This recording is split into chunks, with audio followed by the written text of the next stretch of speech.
حضرت وہب ابن منبہ علیہ رحمہ فرماتے ہیں کہ بنی اسرائیل کے اندر ایک بادشاہ محل بنانے جا رہا تھا. محل آج بھی جس آدمی کی سوسائٹی کے اندر 2-4 قلعے 2-4 ایکڑ کسی غریب کے آ جائیں وہ یا تو اسے دھمکاتا ہے یا بلیک میل کرتا ہے, کچھ نہ ہو سکے تو پھر قتل ہی کرا دیتا ہے معاذ اللہ. اور یہ خبریں عام ہمیں سننے پڑھنے اور دیکھنے کو ملتی ہیں. بادشاہ محل بنانے جا رہا تھا.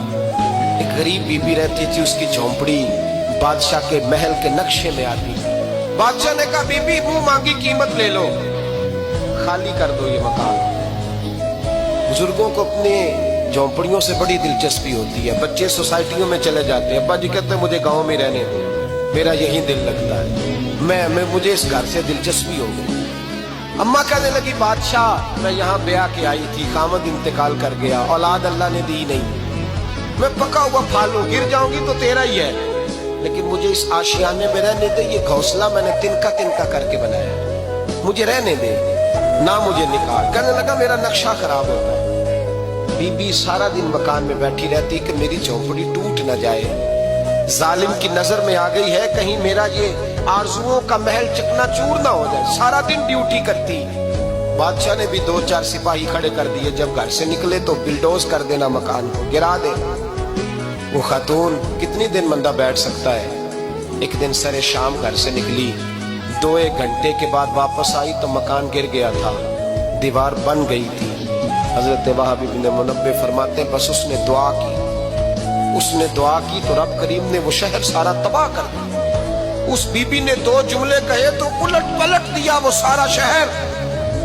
میرے نبی کریم علیہ السلام نے فرمایا جب مظلوم کے ہاتھ دعا کے لیے اٹھتے ہیں تو عرش کا مالک آسمان سے کہتا ہے کھول دے سارے دروازے, اس کے بیچ کوئی پردہ نہیں رہنا چاہیے, آنے دے. مظلوم ہے, اس پر ظلم ہوا ہے. لوگ کہتے ہیں میں بے چین رہتا ہوں صاحب, مولانا صاحب, پیر صاحب, وہ گھر کے کونے سے چیخنے کی آواز آتی ہے, کوئی دم مل جائے, کوئی تعویذ ہو جائے, کچھ ایسا ہو جائے کہ بچت ہو جائے, کوئی ایسی پھونک لگ جائے کہ آرام آ جائے. تو میں کہتا ہوں بھائی اگر بڑے دم کرانے سے بھی فرق نہیں پڑا, اگر بڑے تعویذ لینے سے بھی چیخیں بند نہیں ہوئی تو ذرا ٹٹول کے دیکھ لو, کہیں کسی یتیم کی آہیں ہی نہ دفن ہو وہاں, کہیں کسی غریب کا گوشت تو نہیں دبا لیا, کہیں کسی کو لوٹ کے تو دیوار نہیں بنا لی, کہیں کسی کا مکان پہ قبضہ کر کے تو نہیں بنایا. اگر لوٹ اور حرام کا مال ہو تو پھر چیخیں بند نہیں ہوتی, پھر سکون سے سویا نہیں جاتا, پھر وہاں آرام کی نیند نہیں آتی. حضرت وہب ابن منبہ فرماتے ہیں بی بی آئی اور آ کر کے اس نے جب دیکھا میرا گھر ٹوٹ گیا ہے, محل ٹوٹ گیا ہے, حالات بدل گئے ہیں, تو خاتون آتی ہے اور میرے بھائی دعا کی تو اس نے انداز ہی بدل کے رکھ دیے.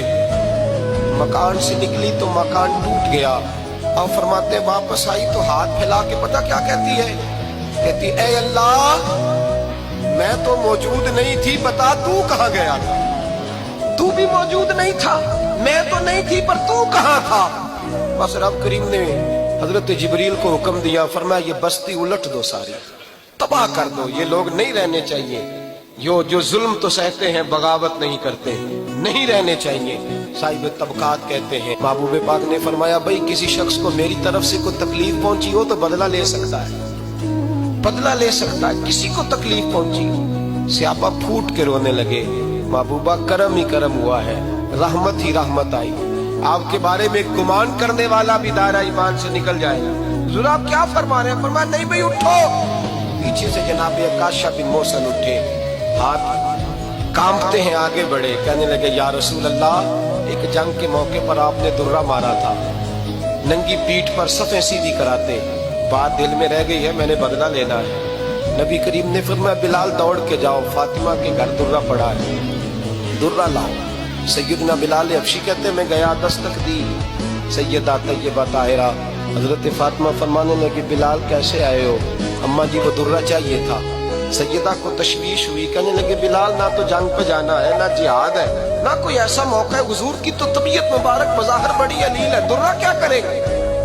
حضرت بلال عرض کرنے لگے اماں جی ایک صحابی بدلہ لینے لگے ہیں. صاحب طبقات نے جملے لکھے ہیں, کہتے ہیں بی بی صاحبہ نے درہ بھی دیا اور امام حسن حسین کو بھی باہر نکالا. فرمانے لگی عکاشہ سے کہنا 100 درے مارے ان 2 شہزادوں کے جسم پر,